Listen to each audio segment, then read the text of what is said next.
एका गावामध्ये एका महिलेचा मृत्यू झाला आणि तिचा मृत्यू झाल्याच्या नंतर तिथं काही वेळानंतर तिथं एक वानर आला आणि तो वानर तिथं आल्यानंतर त्या मृत्यूदेहाच्या जवळ गेला.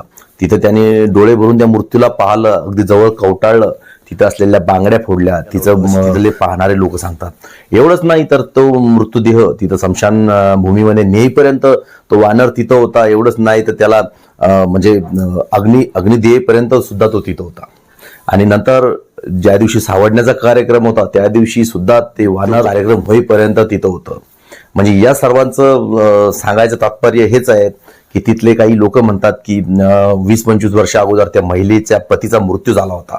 त्याचं नाव होतं मारुती आणि हा तोच मारुती आहे, पुनर्जन्म घेऊन परत आलाय, आपल्या पत्नीला शेवट म्हणून भेटण्यासाठी आलाय. तर यामध्ये तथ्यता काय, खरं काय, खोटं काय हे तर वेळच ठरवेल. तुम्ही हा व्हिडिओ कुठंतरी पाहिला असेल, पण तुम्हाला काय वाटतं, यावर तथ्य काय असेल तर कमेंट करा आणि हा व्हिडिओ शेअर करा.